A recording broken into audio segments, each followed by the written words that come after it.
Good afternoon. Welcome to Robots and Red Tape. I'm your host, Nick Shutt, here today. Happy to have the wonderful Dr. Raymond Sheh. Raymond, if you wouldn't mind, would you just tell us a little bit about yourself, your background, and kind of how you got here? Sure. Thank you for having me on. This is was a good opportunity to talk with people who are sort of, interested in these kinds of topics. I'm currently the uncrewed aircraft systems research lead at NIST's Public Safety Communications Research Division, or PSCR. NIST, as some of your listeners may be aware, is the U.S. National Institute of Standards and Technology, and so develops standards for all kinds of things, from concrete through to the performance of robots.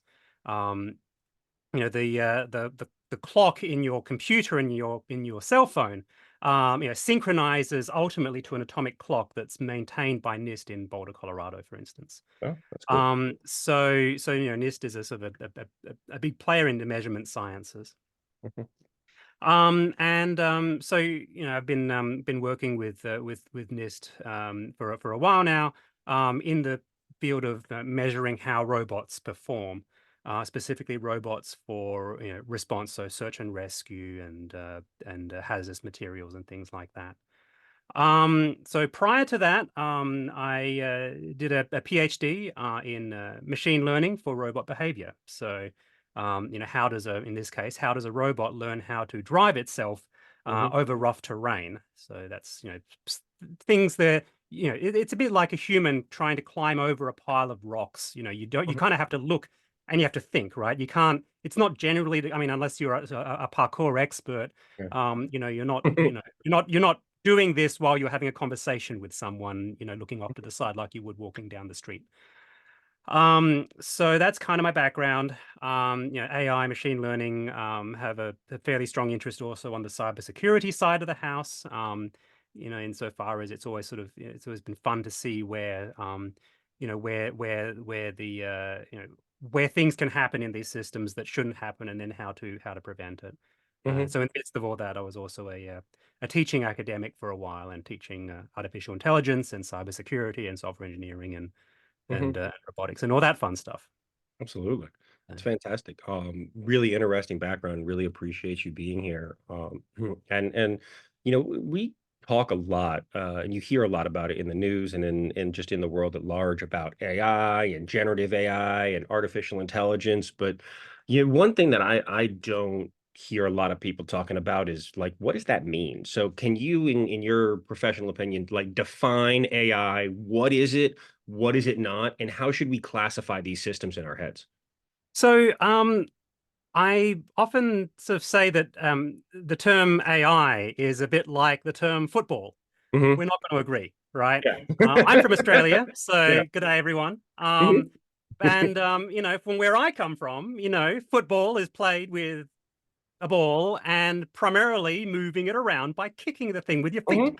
Mhm. Whereas the Europeans would argue, no, the ball has to be round and you're not Mhm. supposed to touch it with your hands. Whereas around here, apparently it's neither round nor primarily moved with the feet. Yeah. So, and I think we've sort of agreed to disagree around the world on that. And that really it only matters when you're trying to figure out which game you're supposed to be playing at a particular time. And so I think the term AI, or artificial intelligence, has kind of taken on that same property, where different disciplines and different areas and different commentators will define it differently, right? Some people define it as the goal, the striving to create something that replicates either human abilities or replicates human abilities in the same way that a human does, or at least resembles that. Some people sort of talk about that as artificial general intelligence, I guess. Um, Other people refer to it as using computing systems to replicate parts of some tasks that humans have, that are traditionally what humans do, or that are traditionally hallmarks of human thought, human cognition, human perception. Um, so there are lots of definitions out there. Mhm. And really, I think, to my mind, AI is sort of just the topic of, computers doing complicated stuff that we don't immediately know the answer to. Okay. Um, Hmm. and within, once it gets much beyond that, now you've got to really figure out from context or from the definitions of the whoever you're talking with. Okay, so what type of AI are we actually talking about? Just like, we have to ask, so which type of football are we actually talking Yeah. about? Hmm. I actually find it more useful though to talk about differences in artificial intelligence systems from the perspective of what it actually means for a given purpose or for a given risk. So, for example, um, let's say we're talking now. One of my big things here is AI risk management. So that Hmm. is, how do you manage the risks relative to improved capabilities Hmm. of AI systems? And one big distinction that I like to make is the difference between AI systems where you can do root cause analysis on failure. So when it goes wrong, you can figure out exactly why it went wrong, and then Hmm. ideally actually fix it in a way that's provable. Versus the systems where you kind of just have to shrug your shoulders and go, okay, it messed up there. We don't quite know why, but okay. Yeah. Um, and I think a lot of people tend to be quite surprised by how impenetrable some of these systems are and how you can't really tell why they went wrong. And all you can really do is just add more guardrails around it. Hmm. But now you don't know sort of where those guardrails should start and end because you kind of don't know where similar mistakes are going to be made. Right. Um, so that's sort of one sort of split in the AI side of the house that I find particularly informative to think about. Hmm. Related to that, of course, are the AI systems that you can or can't fix in a provable way. Hmm. Some of these systems you can throw more examples at it Right. to correct these errors, but then you don't necessarily know. Okay, but would a somewhat similar situation, will it make the same mistake? Hmm. And now would a completely different situation where it would have done the right thing before, has this additional data now skewed it to the point that it would mess that up? Hmm. Um, so, versus other AI systems where you can put provable bounds around what it will and won't do in different situations, versus more classical mathematical analytical techniques where you can have, it might not have as rich a representation of the world, Hmm. but you can make stronger proofs around it. The other Absolutely. thing I will stress, by the way, is that AI is not just deep learning. Hmm. It's not just generative AI. It's not just machine learning. It's not just statistical machine learning. Hmm. There are many techniques for achieving things that a lot of us would call AI that are not whatever is currently topical, right? And Right. I mean, I'm sure some of your listeners have been in this game long enough to have seen the different, flavors of the month, year, or decade as far as AI is concerned. Absolutely. Bit of a long-winded answer, but 100%. One thing hope you that did sets the scene. touch, yeah, one I'm thing sorry. you did touch on there, Raymond, which I found interesting, is the difference between explainable AI systems and not. Can you give us a little bit of and give the listeners a little idea around some of the potential impacts, especially as it relates to public safety, that and that explainable AI versus not, let's just say AI that's less explainable or not explainable at all could have, because, I think that it's great, and, talking about the differences is great. However, I think that like having a real world example of the potential downsides or upsides of either is just really great. Yeah, so I mean, explainable AI is because was a I guess it's not such a topical buzzword now. But I think it was Mhm. very topical for about for a few years there, Yeah. Black. and I mean, everyone was talking about oh, the AI is explainable. We can figure out why it's doing the thing and how it works. Yeah. Um, and which is all very exciting. The problem is that now we've come across the problem where people don't use the same definition for the term explainable, right? Hmm. Um, and you only need to look as far as humans talking with each other to realize that the term explanation is a fraught one as well, right? Um, one distinction I make is the difference between the explanation, that is the actual reason why the thing happened, Hmm. versus an explanation, which is something that is consistent with the observation or consistent with a set of observations, but doesn't necessarily have a grounding in the underlying reason why the thing happened. Now, if we're explaining things like why is the sky blue? Well, of course, there is the explanation, which is a scientific one, and then there's the one that you have in the nursery rhyme, which sounds good, and there's not much harm done at that point. Hmm. If you're talking, though, about why did an AI system make the wrong decision, you kind of want the explanation because you need to be able to figure out why it made that Hmm. incorrect decision and how to do something about it next time around. Hmm. And part of the problem is that the discussion around explainable AI has kind of been muddied by people talking about systems that will give that are designed to give explanations that are consistent with the observation, but are consistent with the output, but that don't have any insight into the underlying decision-making process or have Hmm. limited insight. Because now, and the problem now is that you're giving people a false sense of security, right? You're giving them an explanation that might sound good, but it doesn't help them to predict when the system might do something wrong, and it doesn't help them to figure out how to prevent the system from making a mistake or how to fix it. So that's sort of one dimension of explainability that people kind of sometimes forget. The next one, of course, is one of how useful is the explanation at all? Right. Um, right. And again, we have to look as far as humans here, where um, an explanation that might be very informative to an expert might be completely impenetrable to to someone who's not an expert. And now it's a question of, well, what's the explanation? Who's the explanation for, right? Hmm. If you're trying to explain something to an investigator, if the system is explaining something to an investigator, then yes, you might potentially be able to have a system that only gives explanations where it requires significant expertise to understand the explanation.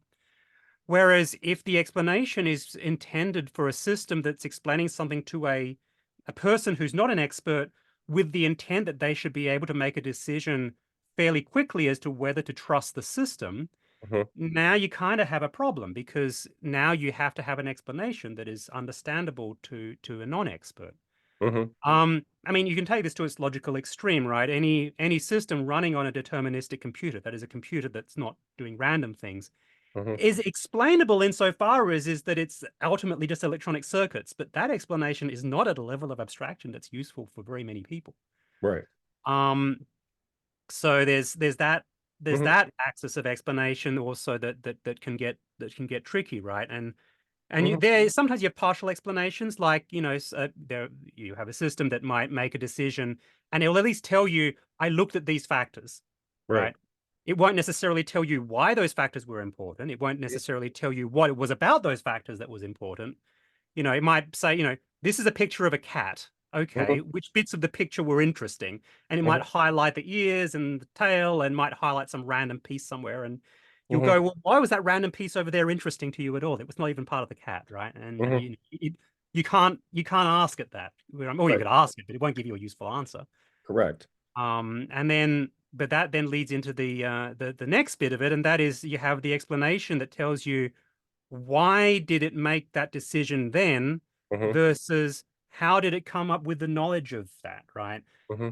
You know, back to my cat example, you've got this, convolutional neural network thing that's saying this is a picture of a cat.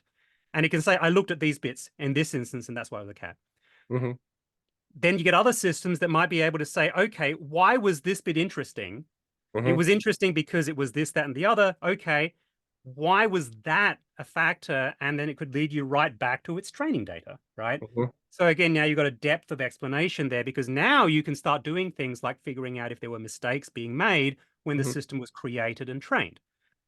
I mean, you can see a theme here, right? Where it's a case question of when the system makes a decision, how far back in the chain can you verify that things were correct?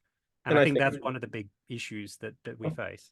yeah, and I think if you're building a system to define a cat in a picture, that's a Mm. very low stakes game, right? But I think if Yep. you start looking at some of the things that you're doing and Yep. the when you as applied to robotics, right? Yep.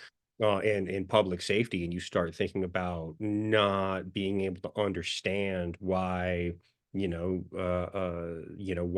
the rover decided to go back to your example, why the rover decided to go up this specific path and it fell. I mean, again, if you're training here, training and testing it here at your HQ up there in Gaithersburg, I think that's also pretty low stakes. But if it's the software that's, say, on the Mars rover, or, now all of a sudden, it's not like you can just go out there and flip it back over, right? And so I think that there are absolutely a lot more high stakes areas where, we have to kind of do better at a lot of this to help, uh, to help, especially as we, start moving forward and help apply it to other things that are higher stakes. Definitely, and certainly public safety is a good example of one where the stakes can get quite high. For example, if you're having some kind of system that's looking for lost people in the forest, and you have having people there actually looking at the screens, it's a lot of attention. It's a lot of especially if it's a big area, Hmm. and using AI, using machine vision can be very helpful here. Hmm. But of course, now you kind of really need to know if the system didn't find something there, was it because there wasn't something there, or was it because the system missed something, right? Hmm. How confident is the system in its, in a sense, here we're less worried about the system giving you a false positive. You're more worried about how certain is that the system didn't give you a false negative. Hmm. And having an explanation as to, you know, why a particular area was cleared, along with what the levels of certainty were and what were the characteristics that were looked at, could be very Yeah. important. One of the big sort of issues that we often see, especially as I mean, AI machine learning being democratized and being widely available is great, but Hmm. the problem now is that often context gets lost in terms of you have a model or you have a system that was developed for this context, and then people try and apply it elsewhere. A system might be trained in a particular environment, and now someone takes this system and uses it in an environment that they might think is the same, but is different in just the right way. Hmm. The system is no longer quite as accurate or doesn't behave quite as well. And having the explanations or having the transparency in there to say, hey, you're using, you train me in, in the the deserts of Australia, and Hmm. now you're deploying me in Nevada. Things are different enough that I'm not quite so sure about this. Right. Having the system being able to explain that and be transparent about that is very important. It could be a difference between the seasons. It can be a different, and here's one of the big dangers, right? Is that the things that trick these systems are not immediately obvious to humans. And my back when I used to teach machine perception, I actually had a big section on illusions, right? Hmm. Because looking at illusions gives you a lot of insight into how a particular entity or particular agent's perception works, right?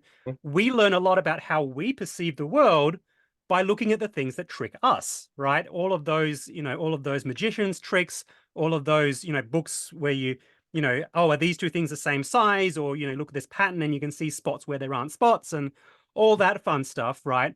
That is all about teaching us, well, okay, well, how is it that we perceive the world, and how can we be tricked into seeing something that's not there, or Hmm. vice versa? And we're used to that, right? And we build our environment to avoid that. That's why we have bright orange traffic cones. That's Hmm. right. That's why we have retroreflectors on things, because they're there to prevent accidental illusions from having us not see the obstacle on the road. Right. Um, Artificial intelligence systems, machine perception systems, have a different set of illusions, and those are not immediately obvious to people who are deploying these often. Mhm. So Yeah. being able to have the systems explain what they're seeing so that we can get visibility into what these illusions are Hmm. is very important, not just for public safety. I mean, self-driving cars are a big thing here. Have been very topical about this as well, Hmm. and the kinds of cases where they just don't see things that they should be seeing. Well, how did they miss them? Hmm. So, but no, Absolutely. you're right. Yeah, and as you know, I think I forget what show it was on, but self-driving cars. I mean, that's just getting tested out on the road, and like if we're testing, if you have to sign up to be in a beta test of anything, right? Like that's Hmm. part of the process. But the dude, do I say dude? The person driving the Tesla may have signed up, but you didn't sign up while you're walking down the street. Neither did I, and neither did Hmm. the children that are playing in that are playing in the playground and just have no idea how those things are going to interact. And I think that self-driving cars is a great example of where AI just is not quite there yet because of the number of edge cases, right? Like driving just takes there's so many things that can happen that are so unexpected. And being right 95% of the time is again great when you're defining pictures of a cat. Not Hmm. great when you're looking at, when you're Well, looking for survivors in the woods using a drone or using, computer vision to scan satellite images for people lost in the ocean. Really not great when you're driving a car. exactly. And I think this is where having um, this is one of those situations where the technologies kind of run ahead of, as a society, the discussion about what is deemed an acceptable level of risk, right? I mean, when you go out when you go out into society, when you go out into the world, you're accepting a certain level of risk, right? I mean, you know, humans are not perfect drivers either. You're accepting a certain level of risk associated with the understanding of the proficiency of the people around you. Hmm. The thing is that that's moderated by the fact that we have laws around licensing and proficiency, driver proficiency training, and you have to keep your car roadworthy and so on and so forth, right? So But there also, are guardrails being put in place by society so that when you go out there, Mhm. you know the level of risk that you're exposing yourself to.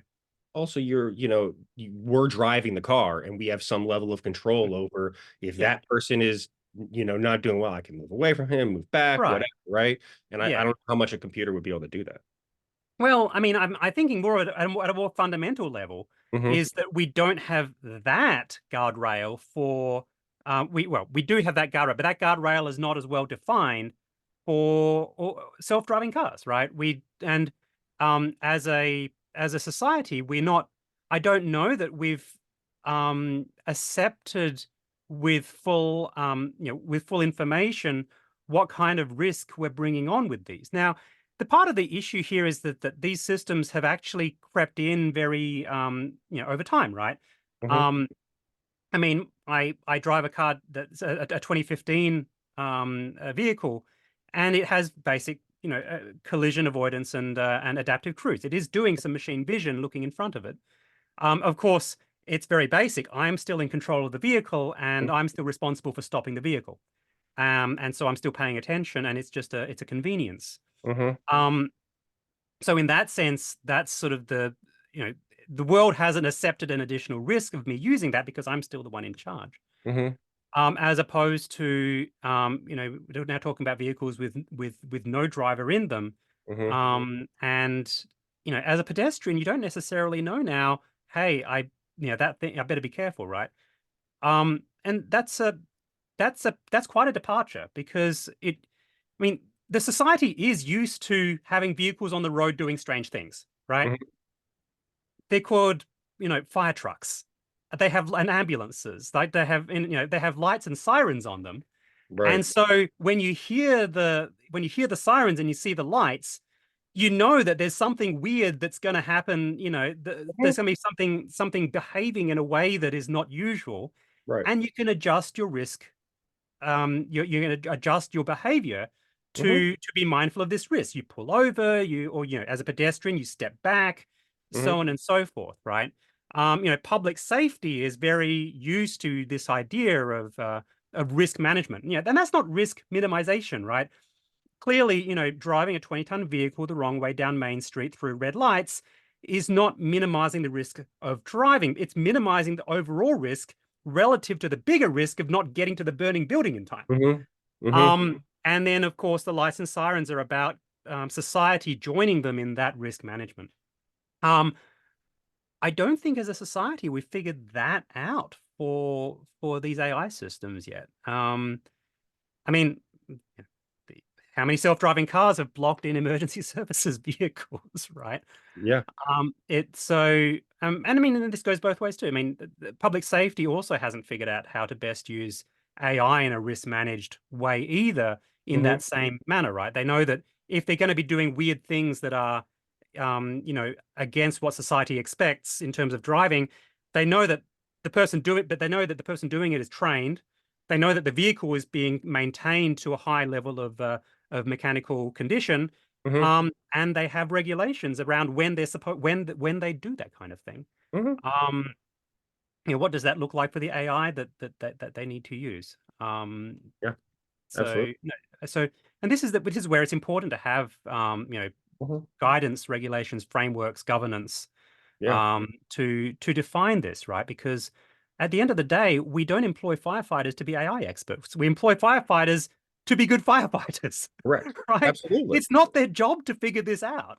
Hmm. Um, you know, 100%. and I think that's where it's important for those of us who do have familiarity with this to step up, but also then for the folks who have a stake in this, Absolutely. to join in making sure that these frameworks and guidances and other governance artifacts are reflect as a society what we what is acceptable and what kinds of risks we want to take on and what are the sets of ethics and so on that we want to accept, right? Because I mean, for every, this is going to help XYZ, but this brings on additional risks. And those risks might include things like, ethics and privacy and, Hmm.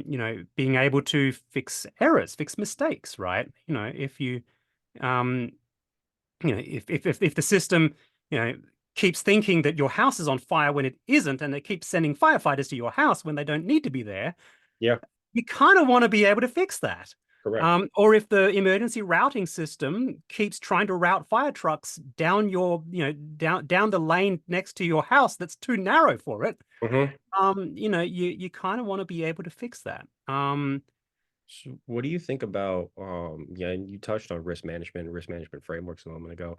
What do you think about NIST, AI, RMF, and and the new cybersecurity framework that they just came out with? And also, would you talk a little bit about the working group that you established and what your goals were and why you did that and why? And I think last time we were speaking, Remy, you'd also mentioned why you think that having diverse skill sets involved in creating things like this is so important.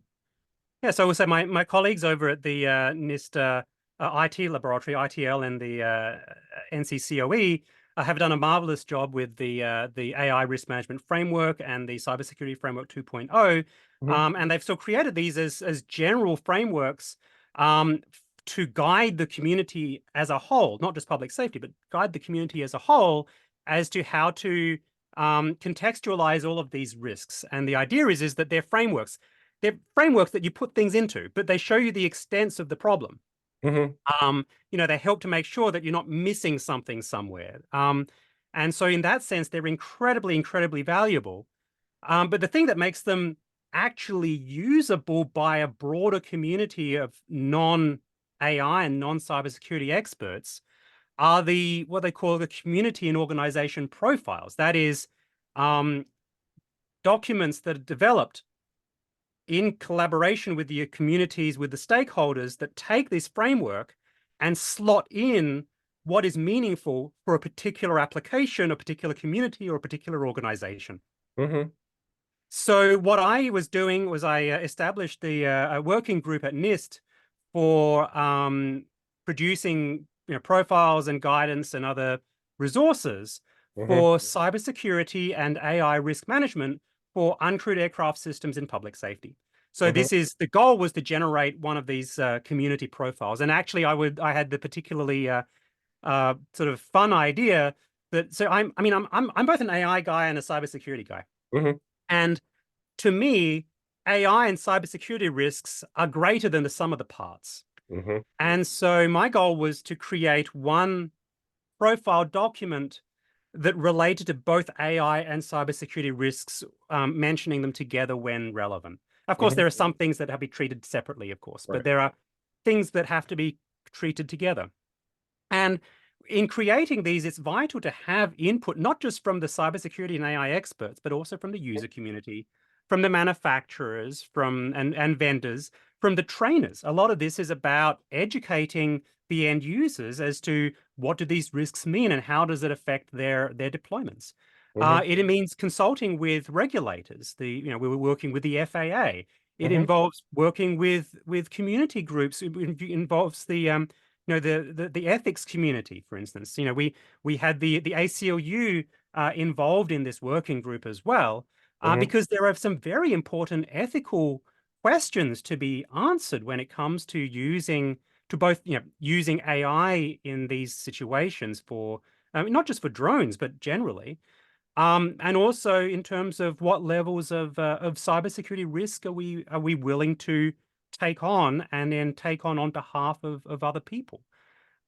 So that's kind of how that chain kind of works, right? So my sort of my colleagues at NIST have developed this sort of overall framework, and then folks like me and other people, put in make these profiles. And the thing Mhm. is, the profiles can be created by any group, right? And Right. sometimes they can be internal. Private organizations can create their own profiles that define, where they are and where they want to be Mhm. and use these frameworks as a way of contextualizing and structuring that discussion. Mhm. Um, it can come from community organizations. It can come from a wide variety of places. I mean, I'm. It's unfortunate actually that uh, I'm not sure if some of your listeners may be aware that NIST received a fairly significant budget shortfall in its latest round of funding. So unfortunately, this working group that we set up to do this very important work for public safety is now on indefinite hiatus. So when they talk about funding being cut from a particular agency, this is unfortunately the kind of stuff that can sometimes get cut. Unfortunately.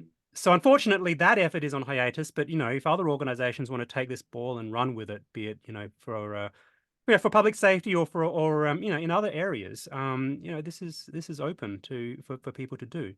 Um, and actually, NIST recently hosted a seminar on creating community profiles. In that case, it was for the Cybersecurity Framework 2.0. These resources are online. NIST regularly runs seminars and things on the topic. So, Mhm. this is all very important stuff. Absolutely. No, 100%. It really, really is. Especially, I think, tying it back to the public safety piece and unmanned aerial vehicles or uncrewed aircraft systems is um I think that they're just gonna continue to become more prevalent in society, right?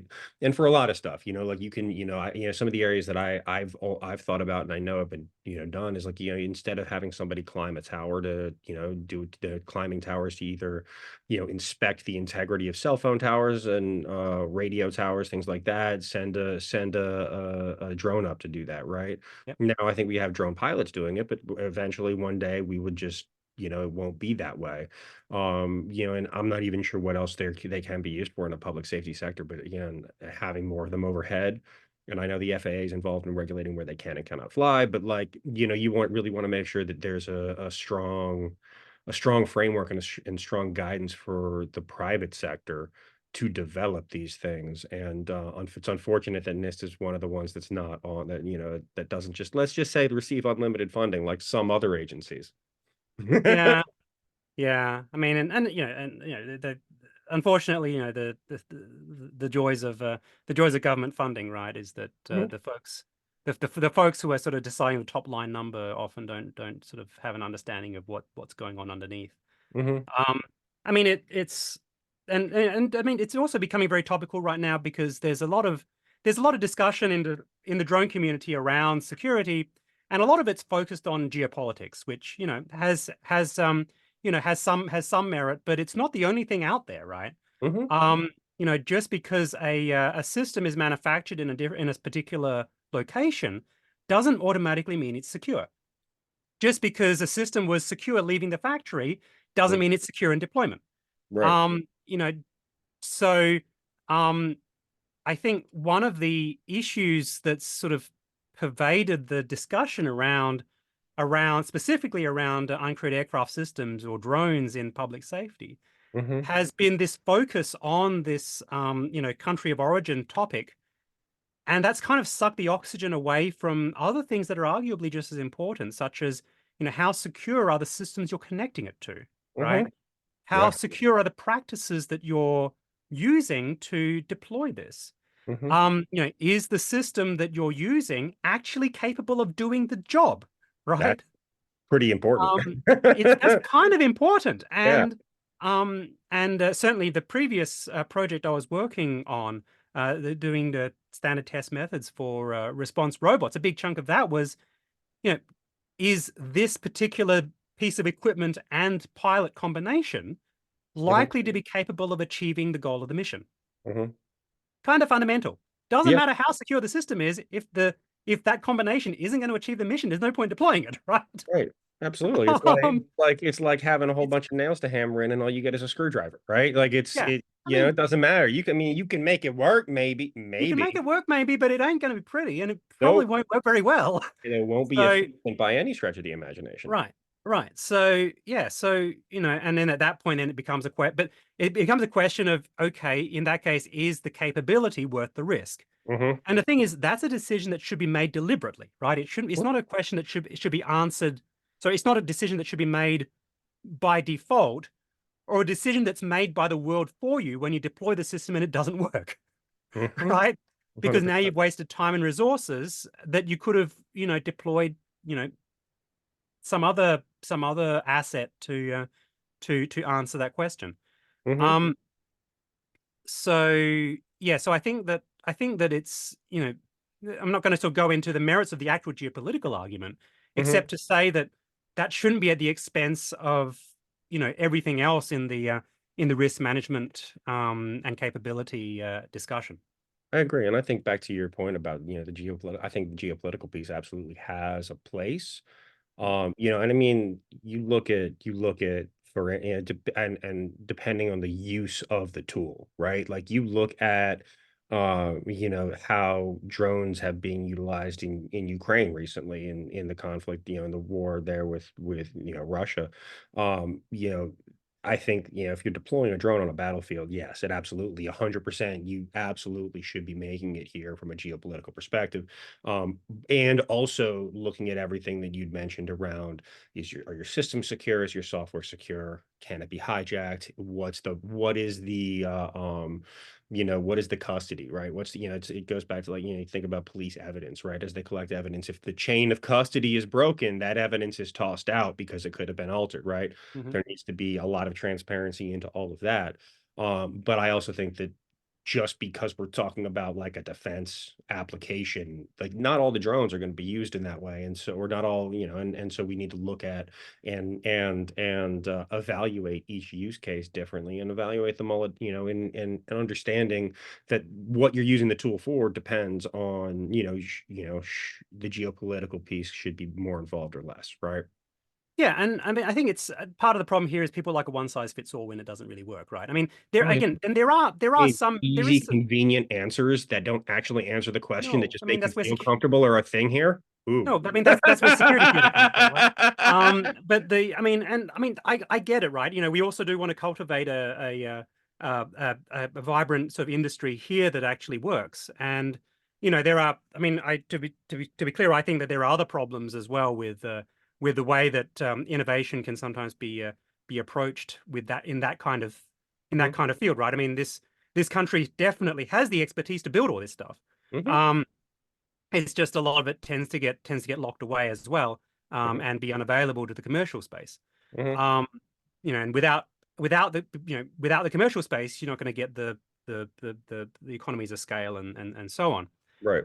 Um, you also get the problem of the who are the superstars of that the community looks up to, right? It's the I have a I have a little bit of a problem with places where universities where the football coach is being paid an order of magnitude more than more than the professor who's training up the next generation of entrepreneurs, right? I mean, Mhm. there's that kind of sort of cultural thing that I have that I think is also a hurdle that needs to be overcome.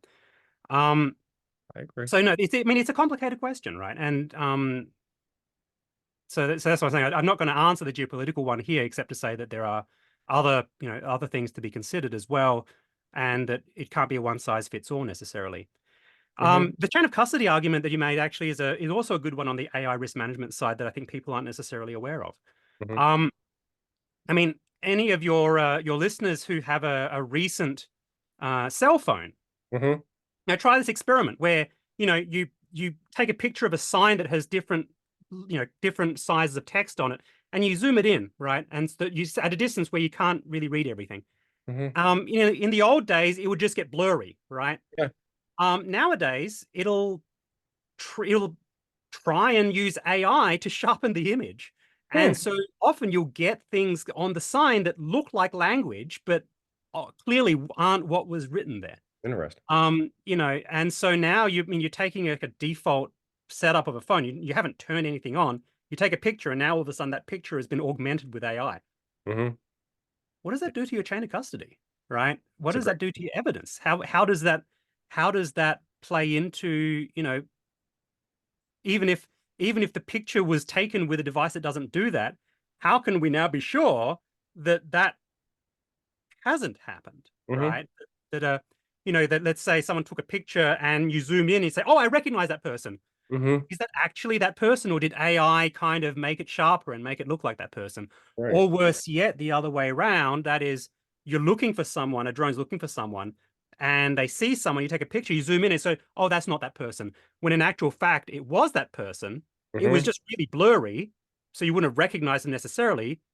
But AI has gone in and filled it in and make it definitely not look like that person, and they've ignored it rather than gone and Mhm. investigated further. I'm not saying that's happening just yet. I don't know that it's not happening just yet, but Right. again, these are AI risks that need to be considered, and especially for public safety, Mhm. where you have this importance of the image being either faithful or at least knowingly insufficient, so you can go in and say, "I still don't know," versus Right. accidentally ruling it out. Correct. Yeah. And I mean, from again, thinking public safety, you think about, and I don't know it for a fact, but I assume that there's facial recognition software in running on on the security systems in places like train stations and airports and things like that, right?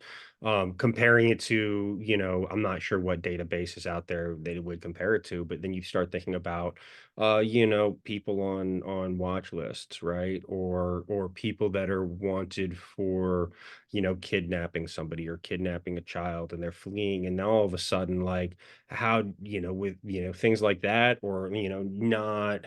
And then also back to what we were talking about earlier around explainable processes and understanding why AI systems are identifying things in different ways. What are some of the, there's huge public safety risks there. You can't trust a person to memorize, 50,000 faces and compare it against all of them all at once, right? But, at the same time, you hope that the system that's doing it is going to have, like a 99.9, I'm not sure how many nines you would need there to make it, to mitigate that risk because I mean, you go out to places like that, you only need to look at the last 25 years of history to understand what has happened, and the implications of not having a good grip on who is where and putting all of these systems together so they can all talk to each other and understand and compare the same kind of data, right? Yeah, and the problem of the question of this sort of mass surveillance and mass sort of facial recognition and so on is kind of scary. Terrifying. I and it's scary on several levels, right? There's the one level of, you're being tracked everywhere you go, which Mhm. really makes me uncomfortable. Ignoring the fact that, on a daily basis I carry around multiple electronic devices that know Oh, exactly where right. I am as Yeah. well. It's Um, tied to you, and then, your but Facebook or your Instagram or whatever all yeah, have access to that location data, yeah. so on. I It's mean, wild. yeah, I mean, we all say that, we value our privacy, but how much convenience are we willing, what is the price of that privacy? Well, evidently it's a little bit of convenience, right? Mhm. Um, But I think for me, the bigger, the more immediate question, the more immediate problem is knowing how well these systems are or aren't even working, Mm, right? Um, the question of how well do these systems work for instance, for people who don't look like the majority of the people it was trained on. mhm, How often does it make mistakes? How often does it make, get people confused and, bring about a public safety response when a response isn't warranted? mhm, Versus how often does it miss things? How can, if someone is found to be, regularly, mixed up with other people in this, what is the recourse for that? How do you fix it? How do you, I don't know that we have that much. I mean, apart from possibly some jurisdictions that have sort of, decided that it's not worth the risks. mhm. Um, I think that we need more confidence as a society that this is, into how well this is working or not, as a case may be.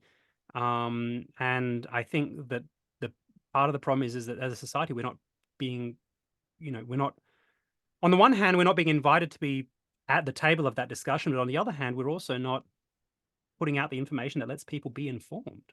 Yeah, And that's scary. I mean, I'm in this space in terms of AI, and it's hard to keep up with this. And I yeah, think this is one of the issues of this society getting more and more complicated, right? Is how do we yeah, make these decisions, and absolutely. how do we have the information to make these decisions?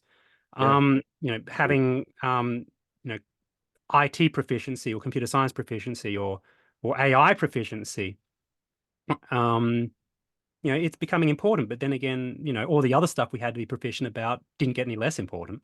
correct. Absolutely. Um, No, and I so mean, so what great example is like that's why we have people that are UI experts, right? You can build the greatest computer system in the world, but generally back-end developers are not the best, or full stack folks are not the best at making something user friendly, right? And so you have to, and that's where all the human-centered design comes from, and all of that aspect, right? And that's why I think, and something I know you've touched on is why it's so important to have multiple skill sets at the table, right? And I think Yep, also multiple having a representation of the people that you serve is big. It's huge, right? It's like you want to yep, understand why things are going the way they are, why they're going well, why they're not. What factors should we take into account? And that's why having ubiquity in any way, as far as gender, culture, background is problematic. And a book I'm actually listening to right now is called Range, which I was someone who's going to be on the podcast in the next week or two. She turned me onto it. It's really interesting. It's all about why generalists is the subtitle is why generalists succeed in a highly specialized world. The point that the reason I bring that up is there is one of the chapters, a gentleman, the author's talking about a gentleman who did research at a whole bunch of, he went and went to a bunch of research labs all over the world for like 5 or 6 years, sat in their meetings, sat together, and became so integrated into the labs that, like, when he didn't show up to a meeting, like, some of the researchers would reach out and be like, "Hey, are you okay? Where are you?" And they would send him updates about if times changed, whether he wanted to or not. And his whole goal was to figure out why some labs perform better than others, right? And the most interesting point his conclusion was that the labs that did the most diverse research and had the most diverse skill sets on staff were the ones that were more productive. When all you had were, say, physicists, and you had 150 physicists with all the same background from the same kinds of schools, all looking at the same problem, they were far less productive than folks with, physics backgrounds and biology backgrounds and chemistry backgrounds, all of them, because you're able to approach the problem from a bunch of different aspects and a bunch of different angles all at the same time, and get different kind of associations and different kind of leaps and different logic and different approaches, which leads to more productive scientific research. No, I fully agree, and I think that having because you have to have people ask questions, and Hmm. the whole adage of no such thing as a dumb question. It's more a question of you have to have ask questions that make people think, right? Hmm. And sometimes the dumb questions are the ones that make you think. And they go, well, why do we do it that way? Right. Right? Oh, that's one of my Um, favorite things whenever I'm looking at like business operations, right? Or anything. When I'm digging into like processes of like how does a patient flow from the front desk to a provider, right? Things like that. Literally, if anything, if the reason is it's because that's how we've always done it, yeah, no, knowing that we need to redesign the yeah, process, or at least evaluate whether we need to redesign it, because just because we've done it this way for the last 15 years is a terrible reason to do something. right. I mean, it's not necessarily a reason to throw it out, right? It could be that Mhm. we've decided that the friction involved in changing and the lack of familiarity in the new process is not worth not worth the mistakes. But that Mhm. should be a decision that's made deliberately, right? It's Correct. not one that should be made Mhm. by default. I mean, there's risk involved in change as well, right? I mean, but people don't think of it that way, right? Yep. People think of it as I don't want to be bothered changing it. Mhm. But certainly, I mean, circling back to the whole questions thing, I mean, I'm a big fan of what are the questions that people who are not experts in this field actually ask. Mhm. So one of the outcomes of that, so the working group, the sort of now on hiatus working group, was we sort of gave a sort of a sort of a crash course in big chunks of AI and whatnot to a bunch of public safety folk.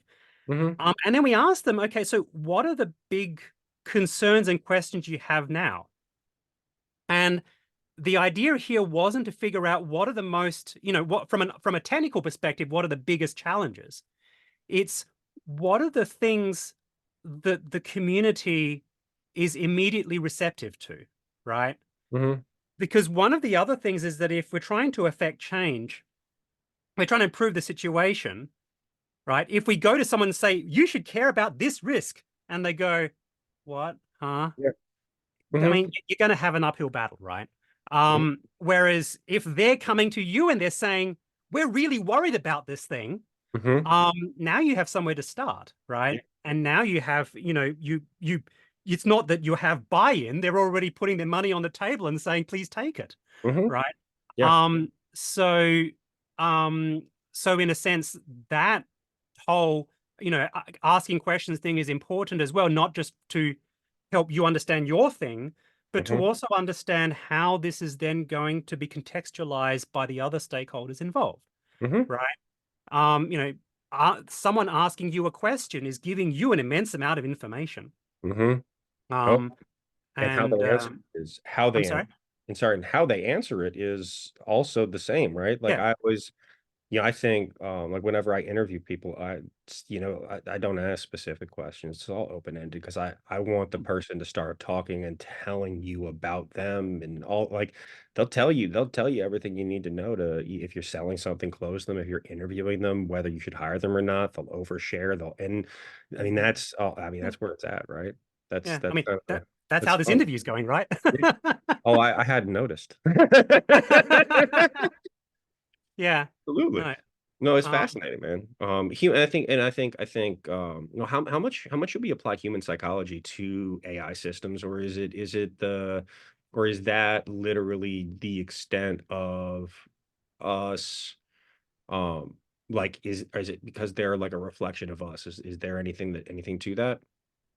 so it depends. And I mean, it really depends on what type of system we're talking about. Mhm. I mean, for me, um, I, I'm, I think that's most relevant when we're talking about systems that need to work with people, right? Mhm. Because ultimately, the behavior of the system in isolation is only part of the Mhm. equation when it comes to how effective the entire system is, right? Ultimately, if the system and the person together don't do the job, it's Mhm. not just the person's fault, right? Mhm. Um, so in that sense, you want a system that can get along well with people. Yeah. In the context of an AI system, I like the term, and this is there's a term explicability, And that is how explicable is this is the decision that it made, as in knowing just my own sort of common sense about the domain, did the system do something that seemed sensible? Hmm. Now, that doesn't necessarily mean it made the best choice, right? Yep. Because if the system knows more than I do about what's going on, it could make a better choice that I look at and go, why did it do that? Hmm. Right? Because there's a bit of information I don't know. Right. Um, right. Um, but the thing is that if I'm supposed to be working with this system and I need to make split-second decisions as to whether to trust the system, Hmm. you could make a human psychology argument around should the system be doing something that's less optimal, but that is still correct, it's still okay, and that the human is more willing to go along with. And as humans, we do this all the time, right? We'll take a particular route in because it makes more sense, even though, if we're driving someone in to somewhere, even though we know that, this shortcut makes more sense, but it's going to really throw them and get them really worried that I'm taking this Hmm. shortcut. So I'm going to go a more normal way, Yeah. right? Because I have more information. I know this shortcut's good, but they don't know that. Hmm. So Yeah. that's sort of the explicability bit of Right. How bit of you it is get sort of from. just one example. Yeah. Um, and but sometimes it might be I say, look, no, no, I'm taking this other way, and I'm taking this other way because I know that tonight there's a football game on, Hmm. and so that route is going to get completely jammed up. So now Hmm. there's an explanation about what the additional information is. Notice I don't actually need to tell them what type of football I'm playing that I is was being. gonna say, I'm not sure what Um, game it is. yeah, I I don't don't really know what know sport now we're talking either. about now, but I hey, It's sports ball of some sort, and I leave it at there we that. go. Um, Hmm. right. So there's I mean, now if you imagine that that's a system that a human system team, and that if there is some friction in the human questioning the system, then that now you've got a a decision, a trade-off that has to be made, for instance. Yeah. Um, and this goes broader than that too, right? Systems that are always confusing the people involved can be problematic. Hmm. Um, but on the other hand, wouldn't it be nice if these systems had a habit of teaching us, right? I mean, my work in my PhD was driving robots over rough terrain, but using a particular type, and the system was learning. Hmm. It was doing its own experiments and learning how this particular robot could drive over rough terrain. And one of the characteristics of the machine learning that I was using was that the system could then teach the human why these decisions were made, Hmm. right? You could ask the system, you could ask the system, "Hey, what are you going to do next?" And the system might say, "I'm about to turn left." And you go, "Well, why would you turn left there? I mean, it looks Hmm. clear, straight ahead." And the system will go, "Well, no, because to the left, you've got this, you've got this kind of characteristic. Up in front, though, I see this, and this is going to be a problem." And then you can ask the system, "Well, that looks okay to me." And then the system will go, "In all these examples I saw in the Hmm. past where I saw something that looked like this, Hmm. the robot got stuck." Yeah. Oh, okay, because it's just the right width that your wheels fall in. Hmm. Okay, I learned something. Um, so I mean that's a simple example, but Of course. the notion of having a machine learning system that's Hmm. able to teach in this manner. Given what imagine if your big neural network things nowadays, the amount of knowledge that's locked away in a whole bunch of neural network weights Hmm. that from a symbolic perspective is impenetrable to humans. Hmm. Imagine if that could be represented in a way that isn't intelligible, right? I mean, um, one trick that I often use mentally when someone tells me when someone mentions deep learning, Hmm. mentally replace it with high performance linear algebra because Hmm. that's what it is, Yeah. right? With you've got a whole bunch of Hmm. activation units and things in there to make it do nonlinear things. Hmm. But at the heart of it, it's high performance linear algebra, and Right. it has with it all of the characteristics and drawbacks and advantages that linear algebra has in it, Hmm. including the whole, trying to get meaning out of it once you've got a big network, right? And Hmm. it becomes fairly impenetrable as your knowledge is spread throughout the network. And yeah, I Yeah. mean, there are attempts being made to sort of bring more context into this and to have more advanced systems and combinations of systems that are, informed by physics or whatever and so on to try and address some of this. Hmm. But having going back to the explanation and trust thing, if the system can explain and teach us something, Hmm. that would factor in heavily into, improving trust in the systems and also into building systems where you might use the deep learning system or some other form of machine learning to figure out the application, but then it pops out something that Hmm. now you can check, right?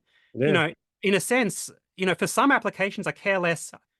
I don't care how you got to the answer as long as I can verify the answer is correct. Yeah. And there are applications where that's fine. If you have a system that can output a program to do a task for me, if I can verify that the program does the task, maybe I don't care how the program came about. Yeah. That might be okay as well. Hmm. So this comes back to the whole: what does explanation mean? What does trust mean? It what does AI even mean? It Right. differs from application and context to application and context, right? Hmm. Um, It's awesome. so yeah, and Appreciate and that. of course I've now taken that question and I've run a completely different direction, but never mind that. Yeah, I feel like we've come full circle. Is there any, as we begin to close here, anything else we should touch on here, Raymond? Anything Um, else you think people should know? I think that getting interested, getting involved, getting informed is always very important with this. And I Hmm. mean, people. I mean, there's always too many things for people to wrap their minds around. Goodness knows, I have enough trouble, just reading my emails in the morning. Yeah. So Yeah. I it know is that feeling. yeah. Oh yeah.